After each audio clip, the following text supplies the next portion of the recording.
नमस्कार दोस्तों। जैसे ही 5 राज्यों का चुनाव खत्म होता है, वैसे ही एलपीजी सिलेंडर का दाम बढ़ जाता है। अभी पेट्रोल का दाम नहीं बढ़ा है, लेकिन एलपीजी सिलेंडर बहुत ज़्यादा महँगा हो गया। अब एलपीजी अगर महँगा हुआ है, तो आप समझिए कि कितने लोगों पर इसका इफ़ेक्ट पड़ेगा। घरेलू लोगों से लेकर के लेबर, कुली, रेस्टोरेंट से लेकर के जो ठेला, फुचका चलाते थे, सभी को इसका इफ़ेक्ट देखने को मिलेगा और सब चीज़ें फिर महँगा होगा, खाने की चीज़ें, सभी चीज़ें महँगा हो जाएगा। अब आगे हम लोग जानेंगे, आखिर सरकार के पास स्टॉक नहीं था, केवल चुनाव भर वो किसी तरह से मैनेज कर रही थी और अचानक हाई क्यों हुआ? सरकार जो इंटरनेशनल आपका रिलेशन है, क्या इंडिया का कमज़ोर हो चुका है? एलपीजी सप्लाई नहीं हो पा रहा है इंडिया के पास? उसी को हम लोग जानेंगे। पश्चिम बंगाल, तमिलनाडु और केरल सहित 5 राज्यों के चुनाव खत्म होते ही केंद्र सरकार ने कॉमर्शियल एलपीजी सिलेंडर की कीमत में ₹993 की अभूतपूर्व बढ़ोतरी कर दी है। यह बढ़ोतरी लगभग 47.8% है। इससे पहले 1 अप्रैल से 19 किलो वाले कॉमर्शियल एलपीजी सिलेंडर के दाम ₹195 की बढ़ोतरी की गई थी। ईरान युद्ध के बाद से एलपीजी की कमी की शिकायतें और ब्लैक मार्केट में सिलेंडर बिकने की खबरें पहले से ही थी। सरकार ने घरेलू सिलेंडर की बुकिंग अवधि 25 दिन कर दी थी, फिर भी समय पर सिलेंडर नहीं मिल रहा था, लोग शिकायत कर रहे थे। अब इस आधिकारिक बढ़ोतरी के बाद 19 किलो के नीले कॉमर्शियल एलपीजी सिलेंडर की कीमत दिल्ली में ₹3071 हो गई है। इसी तरह 5 किलो के छोटे सिलेंडर की कीमत भी 1 मई से ₹261 बढ़ा हुआ है। हालांकि घरेलू इस्तेमाल के 14.2 किलो वाले लाल एलपीजी सिलेंडर की कीमत नहीं बढ़ाई गई है। इससे खाने-पीने की खर्च बढ़ने की आशंका जताई जा रही है। यह बढ़ोतरी होटल, रेस्टोरेंट, हॉस्टल, कैटरिंग जैसे उद्योगों के लिए बड़ा झटका है, खासकर उन जगहों पर जहां पाइप गैस यानी पीएनजी उपलब्ध नहीं है।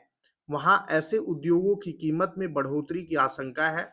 घरेलू एयरलाइंस के ईंधन की कीमत नहीं बढ़ी है, लेकिन अंतर्राष्ट्रीय उड़ानों के लिए एटीएफ महंगा किया गया है।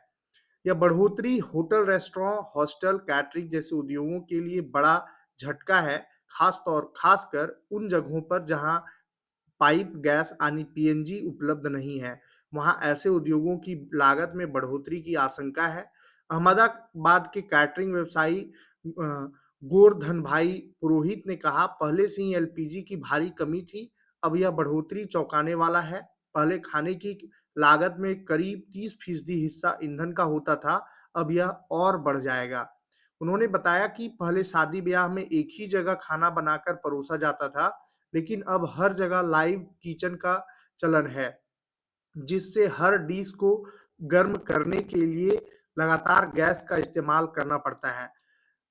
उन्होंने कहा कि उन्होंने कहा कि अब जितनी डिश उतने चूल्हे और सिलेंडर चाहिए। आउटडोर कार्यक्रमों में गैस पाइपलाइन नहीं होती, इसलिए इस बढ़ोतरी का बोझ आखिरकार ग्राहकों पर भी पड़ेगा। अहमदाबाद के टीजीपी ग्रुप के चेयरमैन और होटल रेस्टोरेंट एसोसिएशन के अध्यक्ष नरेंद्र सोमानी ने कहा, हाल में यह कॉमर्शियल एलपीजी की तीसरी बड़ी बढ़ोतरी है। यह होटल और कैटरिंग उद्योग के लिए बड़ा झटका है। उन्होंने कहा कि अभी भी गैस की कमी बनी हुई है और हालात सामान्य नहीं हुए हैं। ऐसे में संकट आगे और बढ़ने की आशंका है। अमेरिका और इजराइल से फरवरी के अंत में ईरान पर हमले के बाद से देश में एलपीजी सप्लाई की समस्या बनी हुई है। दिल्ली और सूरत जैसे शहरों में लाखों मजदूर गैस की कमी के कारण घर लौटने को मजबूर हो गए हैं। कुछ लोग लकड़ी या कोयले के इस्तेमाल कर रहे हैं। सूरत में चाय नाश्ते की गाड़ी चलाने वाले मुकेश कुमार ने बताया, मैं अब एलपीजी नहीं खरीद सकता, इसलिए 2 महीने से कोयले का चूल्हा इस्तेमाल कर रहा हूँ। हालांकि अब कोयला भी महंगा हो गया है। यह बढ़ोतरी गुजरात में छोटे होटल, रेस्टोरेंट और सड़क किनारे खाने पीने का काम करने वालों पर बड़ा असर डालेगी, खासकर जहां पाइप गैस उपलब्ध नहीं है। National restaurant association of India कि गुजरात प्रमुख दिलीप ठक्कर ने कहा, हमारे उद्योग के करीब 80% लोगों के पास पाइप गैस कनेक्शन है, लेकिन हॉस्टल, मंदिर, अस्पताल और आउटडोर कैटरिंग में अभी भी कॉमर्शियल एलपीजी का इस्तेमाल होता है। उन्होंने कहा कि शादी के सीजन में इन सिलेंडरों की मांग और बढ़ जाती है, इसलिए खाने की कीमत बढ़ना लगभग तय है। एक कैटरिंग व्यवसाय से जुड़े व्यक्ति ने कहा, सबसे बड़ी समस्या सप्लाई की है। सरकार कीमत 3100 रुपये है, सरकारी कीमत, लेकिन ब्लैक मार्केट में यह सिलेंडर 6000 से 6500 रुपये में मिल रहा है। सरकारी तेल कंपनी इंडियन ऑयल कॉरपोरेशन ने कहा, घरेलू एलपीजी की कीमत नहीं बढ़ाई गई है, जिससे 33 करोड़ उपभोक्ता जुड़े हैं। कॉमर्शियल एलपीजी कुल खपत का 1% से भी कम है। दक्षिण Gujarat chamber of commerce and industries के अध्यक्ष निखिल मद्रासी ने कहा, चुनाव के बाद ईंधन की कीमत बढ़ने की उम्मीद पहले से थी, उद्योग इसके लिए तैयार था। उन्होंने चेतावनी दी कि टेक्सटाइल उद्योग में भी गैस का इस्तेमाल होता है, इसलिए लागत बढ़ने से भारी नुकसान हो सकता है। उन्होंने कहा, पहले से ही मजदूरों की कमी और गैस सप्लाई की समस्या है।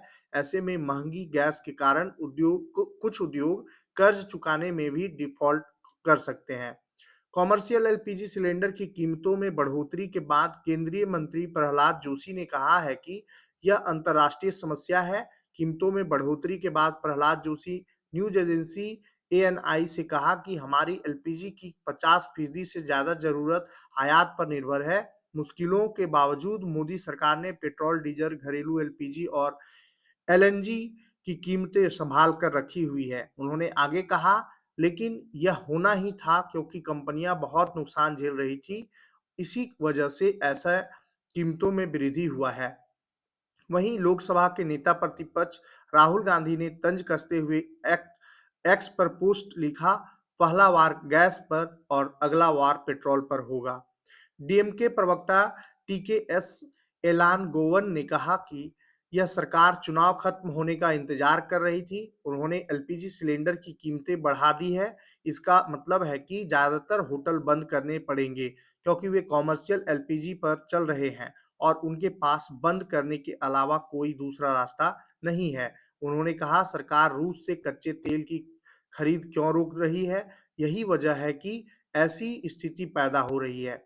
डीजल और पेट्रोल की कीमतों में भी बढ़ोतरी होगी। इस तरह से विपक्ष जो है सरकार पर हमलावर है और सरकार जो है इंटरनेशनल वॉर के वजह से कीमतें बढ़ी है, इसका हवाला दे रही है। आपको पता होगा कि 28 फरवरी को ईरान पर हमला होता है इजराइल और अमेरिका के द्वारा। उस हमले में ईरान के supreme leader ayatollah Ali Khamenei का मौत हो जाता है और मौत के बाद जो है ईरान और अमेरिका में वार स्टार्ट हो जाता है।